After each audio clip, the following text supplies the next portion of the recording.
Sejam bem-vindos a mais um episódio do programa Café com Pastores, um programa onde os nossos pastores da Igreja Presbiteriana da Pissarreira, José Alex e Alexandre Lessa, irão responder algumas de suas perguntas. E hoje nós temos dois convidados especiais, o presbítero Salles e o Juan, que são responsáveis pelo louvor da nossa igreja.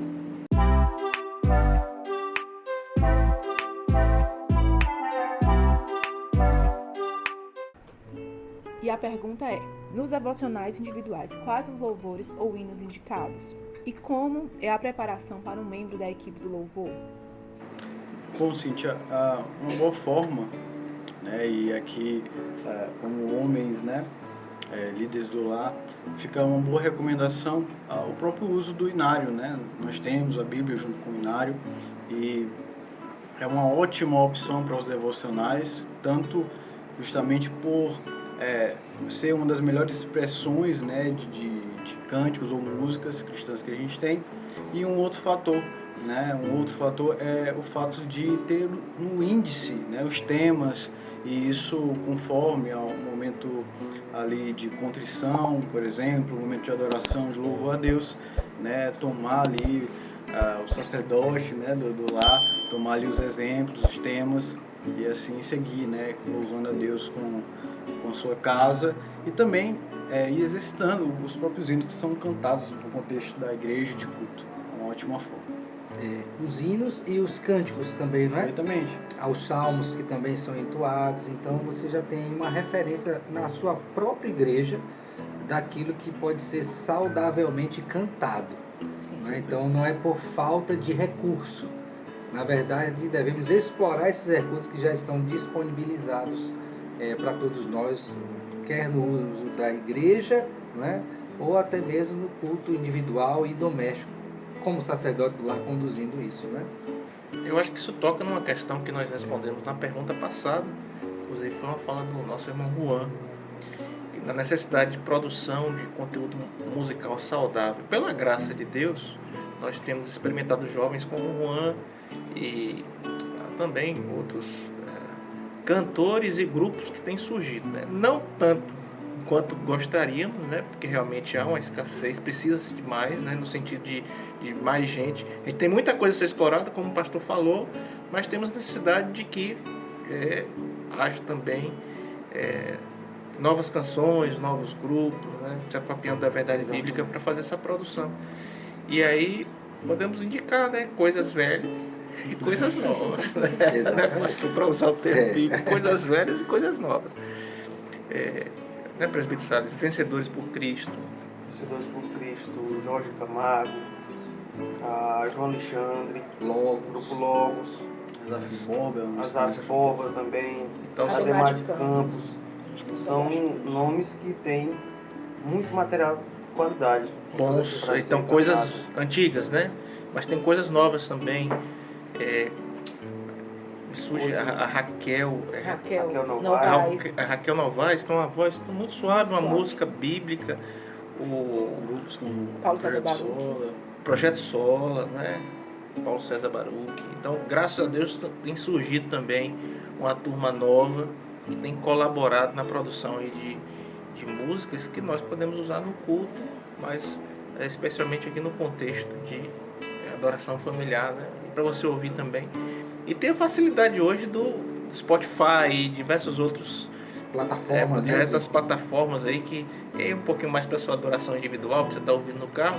Você pode fazer ali suas playlists, né, e colocar louvores bíblicos, né, para você poder escutar. Isso vai ajudar. Gostaria só de fazer uma ressalva aqui, irmãos, que é o seguinte: a despeito de ser um culto individual ou doméstico, o princípio de qualidade do que se canta permanece, porque às vezes a pessoa diz, não, eu estou fazendo o meu aqui, então eu posso cantar qualquer coisa, e não é bem assim. Exatamente. Qualquer coisa e de qualquer jeito. E de qualquer jeito, né? Então, assim, tem que ter esse cuidado para que também, nesse momento mais particular, você não acabe por incorrer num erro teológico, né? E de repente está cantando algo que agride, né, a santidade de Deus, né, os atributos do Senhor, os demais, as obras. Então a gente tem que ter muito cuidado com relação a isso aí também.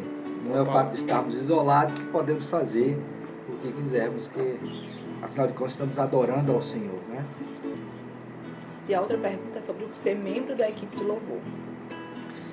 Essa questão é bem interessante, né, irmãos? Porque geralmente essa pergunta se dá no termo da qualificação técnica. E aí a gente tem que lembrar que a qualificação mais importante e essencial é a espiritual. Não se pode colocar para louvar a Deus aqueles que não foram remidos pelo Senhor, que têm compromisso visível com o Senhor, não é? Porque esse culto prestado a Deus requer isto, né? Eu não posso colocar pessoas que não são santas, entenda santas, separadas por Deus, né, salvas, para fazer um serviço que é destinado aos santos. O culto é prestado pelo povo de Deus ao Senhor. Isso tem que ficar muito claro. Então, me parece que essa é a primeira qualificação, é ser realmente regenerado, crente, né? Alguém que está comprometido com o Senhor. E a esteira disso, né, a questão da qualificação técnica para desempenhar o melhor serviço a Deus no que diz respeito à música. Isso é tão importante, né, pastor? O chamado para fazer isso, né? A vocação para fazer isso, sendo servo de Deus. E aí Deus vai dar habilidades, dons espirituais, talentos, conforme lhe apraz, né? Na sua multiforme graça, dispensando ali, misturando essas coisas, dons, talentos, né? Dons espirituais, talentos e habilidades, fazendo com que cada irmão seja diferente do outro e possa contribuir da forma como Deus quer, né? E o interessante é que essa qualificação, ela tem ali, pelo menos na minha opinião, ela tem a sua gênese no culto doméstico. Quando você está na sua casa, que você canta e você vê, por exemplo, que o seu filho tem um dom para cantar. E aí você passa, olha, meu filho tem um dom para cantar, eu vou investir nisso nele para que ele possa adorar na casa do Senhor. Ou tocar, né? Ou tocar na casa do Senhor. Adorar tanto cantando como também tocando. E isso eu acho importante.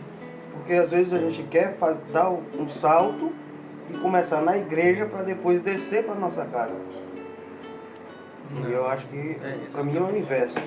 De casa para a igreja. E me lembra uma coisa, presbítero. Os grandes celeiros musical que sempre foram as igrejas evangélicas, né? Você vê grandes nomes aí que de cantores que começaram na igreja, às vezes infelizmente se perdem, né? A coisa sobe para a cabeça, toma o coração, né? vão terminar de algum modo saindo da igreja para cantar no meio secular e às vezes até apostatando da fé, mas a igreja sempre foi um grande celeiro, né? Para produção para entrega aí de grandes músicos. Pastor, em relação às vestimentas do grupo de louvor? Esse é um aspecto também muito importante, minha filha. Inclusive, relembrando o aspecto de conteúdo e forma, né? Uma vez que algumas igrejas como a nossa, né, você tem ali um relativo destaque das pessoas que estão cantando e tocando, e é uma coisa visível, então eu tenho que ter ali uma padronização que diz respeito ao princípio do uso das vestes adequadas, né? Nós não temos vestes sacerdotais, sim, mas existe o princípio da pureza, não é? Do recato, que precisa ser observado com aquilo, da sensualidade. Então, quando alguém vai lá para frente, aqui independe de ser homem ou mulher, é importante que a pessoa observe isso e que tenha até alguém para aferir isso, né? De tal sorte que não se escandalize estando lá frente. Então, existem roupas que você não deveria usar em canto algum, muito menos no contexto de culto, né? Então, a gente precisa ter esse cuidado, lembrando que nós estamos adorando ao Senhor, tá? E aí é bom estender isso, irmã Cíntia, porque agora há pouco o presbítero falou da ideia de canto congregacional. Então, não se pode passar a impressão que esse cuidado com as roupas é apenas com o pessoal que está cantando. Toda a igreja tem que entender isso, não é? Isso é um princípio comum, de tal sorte que quando é desconsiderado, você escandaliza não só por estar lá na frente, mas às vezes sentado no banco você também está trazendo esse mesmo prejuízo. A moda do mundo entrando na igreja, sendo que a gente que devia influenciar. Exatamente. E não entra geralmente aquilo que é o mais saudável, né? Então tem que tomar esse cuidado também. Lembrando que vestes são expressão também de santidade, né? Então, a minha forma de comer é uma expressão de santidade, de beber, meu trabalho, vestir também. Então, eu preciso atentar para isso com muito cuidado. Roupas curtas, com transparência, Curtas, ou apertadas demais. Desapertadas, né? Decotadas. Então, são coisas que a gente tem que ter muito cuidado com relação a isso. E ressaltando, hoje, né, homens e mulheres. Não somente as mulheres, mas os homens também têm que ter esse mesmo cuidado. Só voltando em relação a dicas de música, a Igreja Presbiteriana do Brasil tem um Spotify só de músicas que são selecionadas pela igreja mesmo. Sim, eu acho que tem também a IPB TV, né, que tem, e a Rádio IPB também, que... E se algum membro também não tiver noção, pode perguntar também para a equipe de louvor, pode ter esse acesso, a gente indicar também músicas para eles. Toda certeza. Bem lembrado, pastor. O senhor comentou sobre o canal, né, da IPB. Me veio à mente, eles têm um programa voltado para apresentar grupos, né, cantores. Se eu não me engano, chama Pocket IPB. Isso. E assim, pesquisando, né, fica a recomendação de conhecer também grupos e cantores, né, músicos novos, assim. Tanto de músicas normais, ditas normais, como também instrumental. Exatamente. E esse foi o nosso episódio do Café com Pastores. Se você tiver alguma pergunta, envie no direct do Instagram ou pelo e-mail, que é cafécompastores@ipbsarreira.com. E não perde nenhum episódio, por favor.